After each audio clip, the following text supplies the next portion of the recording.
අද යමු අපි නාන්න බුබුලට. රත්නපුර ප්‍රදේශයේ ඉන්න කෙනෙක් නම් මෙතනට ගිහින් නාල නැත්තම් ඇත්තෙන්ම වැඩක් නැහැ. ඒ තරමට මෙය ඊතා සිත් ගන්නා සුළුයි. ලෙල්ලුපිටිය බස් නැවතුමේ සිට මීටර 200ක් පමණ ගිය විට මෙය අපට හමු වෙයි. ඉතින් අපි යමු අද වැඩසටහනේ විස්තරයට. සබරගමු පළාතේ පැල්මඩුල්ල ලෙල්ලුපිටිය කියන ග්‍රාමයේ පිහිටි ස්වාභාවික උල්පතක් තමා දියබුබුල නාන තටාකය කියන්නේ. මනරම් කුඹුරු යායක් අසල පිහිටි ඇති මෙම දියබුබුල බොහෝ දෙනා අතර ජනප්‍රිය නාන ස්ථානයක් බවට පත් වී තිබෙනවා, විශේෂයෙන් තරුණ තරුණියන් අතර. නිල් පැහැති ජලය පතුල පෙනෙන කිසිදු රොන් මඩක් නොමැති ඊතා පිරිසුදු ජලයෙන් මෙය පිරීතිරී යනවා.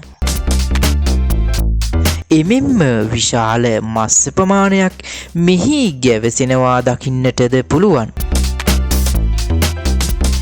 මේ උල්පතේ ජලය උතුරලා ගලාගෙන යන්නේ දිනවක ගඟට බව පවසනවා.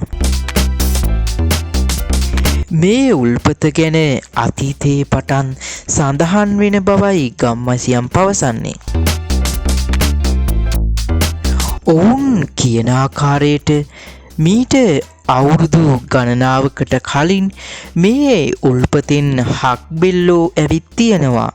මේ හක්බෙල්ලෝ කුඹුරේ පැල විනාශ කරන නිසා ඒ කාලේ හිටි ආරච්චි මහත්තෙක් මේ හක්බෙල්ලෝ එන එක නවත්තන්න උල්පත ගල් දමා අලිලවා පාගවලා වැහැව්වා කියලා තමයි කියන්නේ.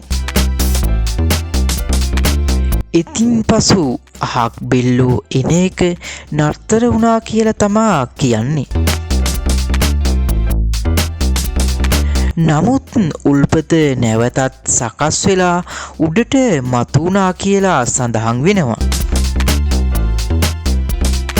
එමෙන්ම මේ උල්පත කිසිම දිනක බොර වෙන්නේ නැහැ කියලත් පවසනවා. ඒ වගේම තවත් සඳහනක් තියෙනවා 2004 සුනාමි ආවදිනයේ මෙය බොර වුණා කියලා ගම්වාසීන් පවසනවා. ඒ කාරණයක් එක්ක මේ දියබුබුල කොහේ ඉඳන් උඩට මතුවනවාද යන්න සැකයක් තියෙනවා. ජෝ අබේවික්‍රමයන් නිතර ස්නානය කරපු තැනක් ලෙස මෙය ප්‍රසිද්ධයි. වතුර බීමට ගන්නාලිද වෙනමත්, නාන තටාකය වෙනමත් ඉදිකර තියෙනවා.